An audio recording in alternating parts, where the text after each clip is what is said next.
Fenomena itu ternyata sudah dijawab oleh Eli Pariser tentang filter bubble atau gelembung saringan.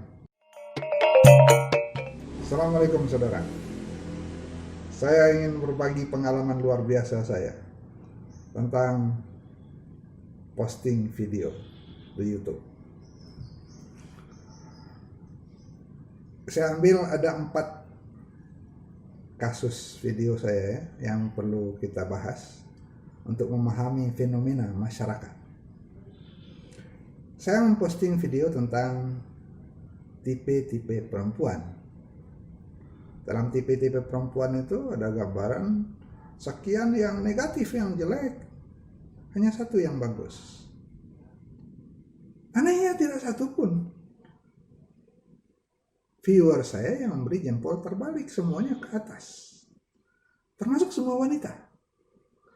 Artinya kalaupun kita bicara tentang kejelekan perempuan, viewer perempuan tidak peduli, toh bukan saya yang dibicarakan. Video berikutnya saudara, ketika saya posting tentang 11 asal usul nama Minangkabau, ini luar biasa. Viewernya dalam waktu tidak sampai 5 hari hampir 1000. Itu video terviral saya dalam periode ini. Dan dalam 1000 itu jempolnya ke atas semua. Ada satu yang protes, komentarnya pun rapi. Dia mengatakan itu tuturan Tambo tentang adu kerbau itu tidak perlu dimasukkan sebagai referensi karena itu permainan penjajah. Beliau keberatan sekali kalau itu juga dijadikan sebagai nama asal usul nama Minangkabau. Karena ada otoritas yang lebih berhak menyampaikan nama Minangkabau. Begitu komentarnya. Cuma satu keberatan. Lalu video ketiga saudara, tentang 7 tipe penghulu. Nah, di sini kan 7 itu cuma satu yang baik, yang ideal. 6-nya jelek semua. Dan semua jempol juga ke atas. Dan yang kasih jempol itu sebagian besar para penghulu. Di grup penghulu juga jempol semua. Sekali lagi, ternyata para penghulu tidak tersinggung ketika kita bicara tentang berbagai kejelekan penghulu. Tahu bukan saya yang bilang begitu. Barangkali itu jawaban mereka. Wanita tentang asal-usul Minangkabau, tentang kejelekan-kejelekan sebagian penghulu, tidak ada jempol ke bawah. Saudara, kasus keempat, baru 2 hari yang lalu, saya posting tentang Tambo, sejarah perjalanan Tambo yang menurut sebagian pendapat diislamisasikan, diislamkan. Dan kebetulan editor begitu semangat, dibuatlah judul provokatif dengan mendampingkan kata Tambo dengan kata jahiliyah. Sebuah judul retoris, adakah Tambo jahiliyah? Dibuat huruf besar. Apa yang terjadi saudara? Dalam waktu 2 hari, saya kirim kepada sekitar 20 grup orang Minang, rata-rata jempol ke atas, dan viewer di video semuanya ke atas, tidak ada yang ke bawah. Tapi saudara, pada sebuah grup video itu diperbincangkan dan menjadi hingar-bingar. Katakanlah saya dibully habis-habisan. Bahkan sampai saya membuat rekaman ini, masih ada posting mengatakan hapus saja katanya. Saya katakan itu hak anggota yang sekian puluh ribu dan admin lah yang berhak menentukan. Kenapa masalahnya ini? Kenapa begitu marahnya para bukan penonton saudara, para anggota grup yang melihat judul provokatif, adakah Tambo jahiliyah? Itu kan pertanyaan. Dan itu saya jawab dalam video bahwa tidak ada Tambo Minangkabau pada periode jahiliyah. Karena Minangkabau itu Islam sejak awal itu yang dituturkan Tambo. Artinya saya tidak mendiskreditkan Tambo, cuma judul Tambo ditampilkan dengan kata jahiliyah, itu kata mereka tidak beradab. Ada yang mengatakan saya komunis, ada yang menuduh saya tukang pecah belah Minangkabau, ada yang mengatakan saya sepilis. Apa itu sepilis? Nggak tahu ini tukang kipas atau benar-benaran berkomen. Ada yang masuk ke gelanggang itu tukang kipas, tukang sorong, tukang siram minyak tanah, ada juga. Ada saudara.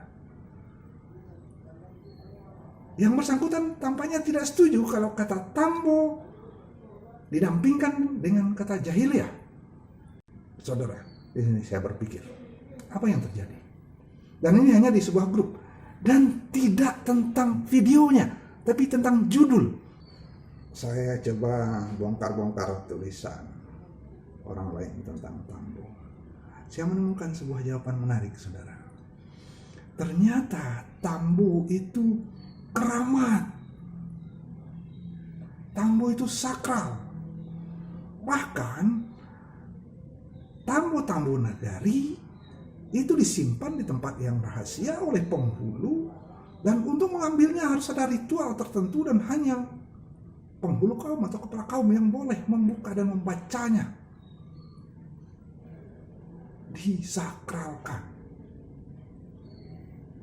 Kemudian saya amati lagi sebagian anggota grup yang hanya di belakang layar, sepertinya menikmati ketika ada perdebatan riuh rendah menghantam judul, adakah Tambo jahiliyah? Saudara, saya tidak ingin berlanjut tentang cerita di grup itu yang begitu hingar-bingar, marah ketika Tambo didampingkan dengan kata jahiliyah. Saya ingin menjelaskan dan sekaligus menjawab ada beberapa komen yang mengatakan saya kurang piknik, barangkali baru kenal Tambo, barangkali. Ya, ini bukan untuk pamer. Saya yang digelari Dokter Tambo oleh kawan-kawan jurnalis di mana sudah mengelilingi sekitar 100-an nagari lah di Minangkabau, bertemu dengan guru-guru adat, guru-guru yang menuturkan Tambo. Saya sudah membaca Tambo tulisan tangan Arab Melayu ataupun tulisan Latin itu tidak kurang dari 92. Wah.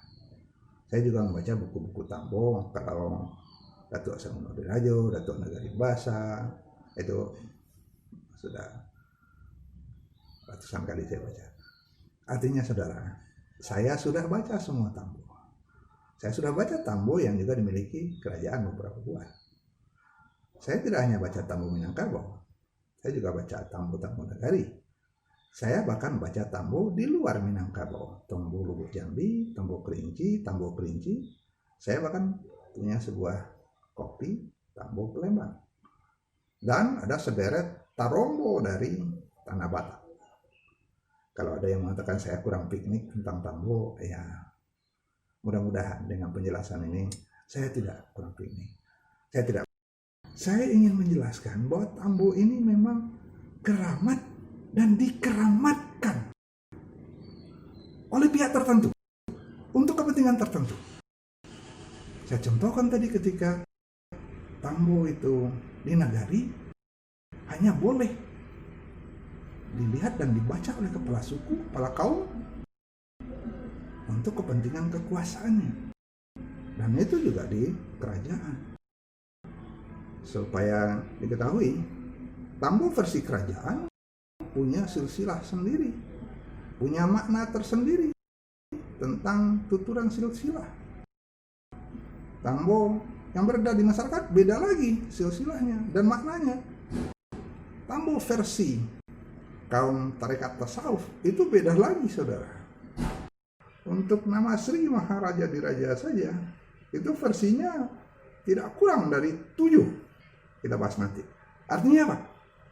Tambo itu tidak satu versi dan masing-masing ingin mencari legitimasi. Saudara, fenomena itu ternyata sudah dijawab oleh Eli Pariser tentang filter bubble atau gelembung saringan. Jadi, mereka yang ada dalam sebuah grup media sosial itu akan menyaring informasi yang masuk dari oknum-oknum yang berbeda warna. Maka mereka akan membentuk sendiri kebenaran menurut mereka. Dan tentu saja ada elit-elit yang mengatur ide kebenaran dalam sebuah gelembung itu. Mereka selalu berada dalam gelembung, dalam bubble media sosial kelompok mereka, grup mereka, dan semua oknum asing, unsur asing yang bawa informasi apapun adalah sebuah hal yang tidak benar. Mereka akan tendang habis-habisan. Dan itu terjadi dengan link video saya, bukan video. Mereka tidak mau nonton video itu, mereka cuma lihat linknya saja. Karena saya adalah oknum asing, mereka tendang keluar. Sedang berlangsung debat, mereka akan menghapus link video YouTube saya. Menarik, saudara.